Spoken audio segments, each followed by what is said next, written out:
नमस्कार, जय हिंद, वंदे मातरम दोस्तों। स्वागत है आप सभी का हमारे यूट्यूब चैनल स्टडी पॉइंट्स में। सीटेट एग्जाम दिसंबर 2024 के लिए ये आपकी सीडीपी की क्लास होने वाली है। प्रीवियस ईयर के क्वेश्चन हैं, यहाँ पर 25 क्वेश्चन हमने लिए हैं, वन लाइनर ये क्वेश्चन होने वाले हैं।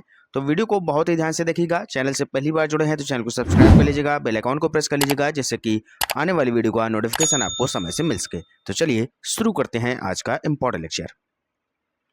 तो पहला क्वेश्चन आपके सामने यहाँ पर दिया है, डिसलेक्सिया शब्द को सर्वप्रथम किसने खोजा था?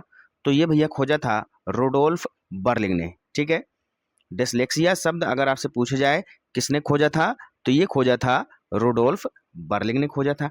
ठीक है, अगला क्वेश्चन है, अंतर्मुखी बहिर्मुखी तथा उभयमुखी व्यक्तित्व का वर्गीकरण किसके द्वारा किया गया था?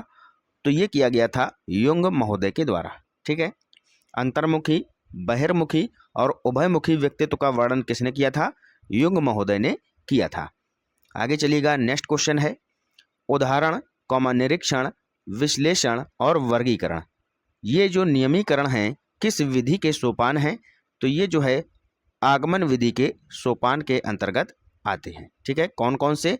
निरीक्षण करना, विश्लेषण करना, वर्गीकरण करना और नियमीकरण। ठीक है, अगला है क्वेश्चन, अवधान के आंतरिक अथवा व्यक्तिनिष्ठ निर्धारक क्या हैं?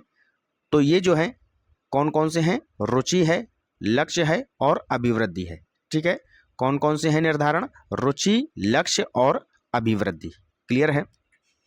अगला क्वेश्चन है, बाल मनोविज्ञान का क्षेत्र किसका अध्ययन करता है? तो बहुत ही सिंपल है, ये जो है गर्भावस्था से लेकर किशोरावस्था की विशेषताओं का अध्ययन करता है। कौन भैया? बाल मनोविज्ञान। ठीक है, बाल मनोविज्ञान किसका अध्ययन करता है? गर्भावस्था से लेकर किशोरावस्था की जितनी भी विशेषताएं हैं उनका अध्ययन करता है। क्लियर है। आगे देखिएगा, अगला क्वेश्चन, वह अवस्था जो माता के 21वें गुणसूत्र जोड़े के अलग ना हो पाने के कारण होती है, क्या कहलाती है? तो ये कहलाती है डाउन सिंड्रोम। ठीक है, डाउन सिंड्रोम कहलाती है, तो ये इसका राइट आंसर हो जाएगा। ठीक है भैया, डाउन सिंड्रोम आप लोग याद रखिएगा। यहाँ पर क्या होता है, 21वां जो गुणसूत्र होता है वो अलग नहीं हो पाता है, तो ये जो क्या कहलाता है? डाउन सिंड्रोम कहलाता है। अगला क्वेश्चन है, कोहलबर्ग के अनुसार किस अवस्था में नैतिकता बाह्य कारकों द्वारा निर्धारित होती है? तो जो नैतिकता है ये बाह्य कारकों द्वारा कब निर्धारित होती है? ये होती है पूर्व पारंपरिक अवस्था में। ठीक है, अगला क्वेश्चन है, SOR किसके द्वारा प्रस्तावित किया गया है?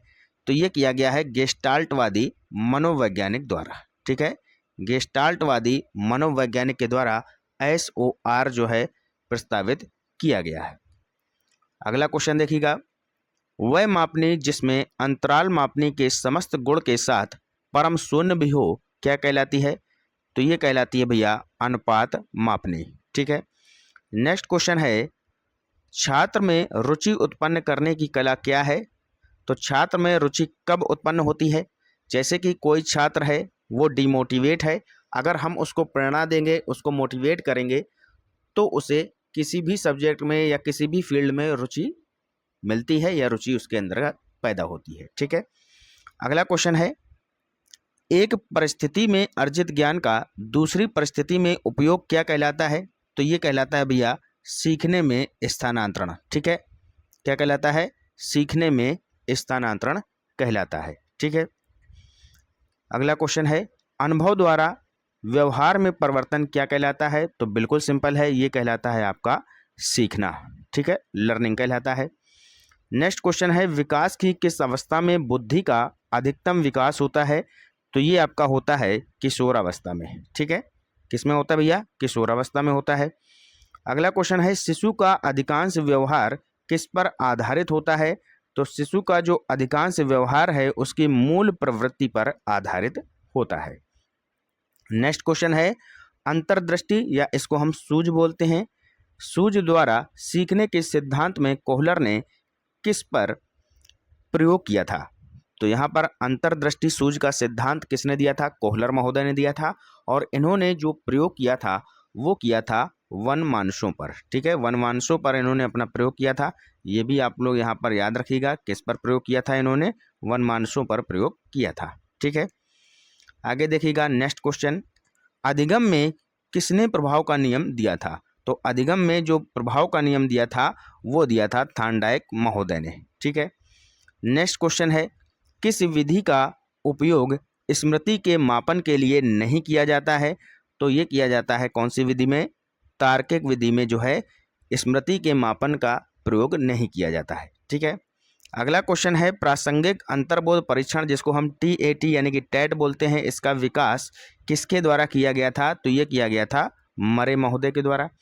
ठीक है, नेक्स्ट क्वेश्चन है, कक्षा शिक्षण में पाठ प्रस्तावना सोपान सीखने के लिए किस नियम पर आधारित है? तो ये होता है भैया तत्परता के नियम पर आधारित। ठीक है, नेक्स्ट क्वेश्चन देखिएगा, अभिप्रेरणा का वर्गीकरण कैसा होता है?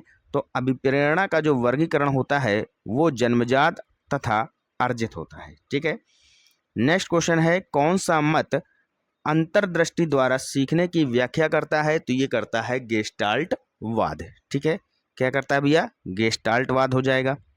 नेक्स्ट क्वेश्चन है कि किस मनोवैज्ञानिक ने सीखने की सामग्री के रूप में निरर्थक शब्दों का प्रयोग किया? तो ये किया था एबिंगहॉस ने। किसने किया था भैया? एबिंगहॉस ने किया था। क्लियर हो गया? आगे चलिएगा, नेक्स्ट क्वेश्चन देखिएगा, मनोविज्ञान को आत्मा का विज्ञान किसने कहा है? तो बहुत ही सिंपल है, अरस्तु ने कहा था आत्मा का विज्ञान। ठीक है, अगला क्वेश्चन है क्वेश्चन नंबर 24, शारीरिक वृद्धि और विकास को क्या कहते हैं? तो इसको बोला जाता है अभिवृद्धि। ठीक है, क्या बोला जाता है? अभिवृद्धि बोला जाता है। नेक्स्ट क्वेश्चन है, और ये होगा हमारा आज की क्लास का अंतिम प्रश्न, चिंतन संज्ञानात्मक पक्ष में एक मानसिक क्रिया है, यह कथन किसके द्वारा दिया गया था? तो जो चिंतन है वो संज्ञानात्मक पक्ष में एक मानसिक क्रिया होता है, ये जो कथन है किसने कहा था? तो ये कहा था रॉस महोदय ने। ठीक है, रॉस द्वारा ये जो कथन है ये कहा गया था। क्लियर है? तो ये था हमारा आज का इंपॉर्टेंट लेक्चर। वीडियो आपको कैसा लगा जरूर बताइएगा। मिलते हैं नेक्स्ट लेक्चर के साथ, तब तक के लिए goodbye, have a nice day, जय हिंद, जय भारत।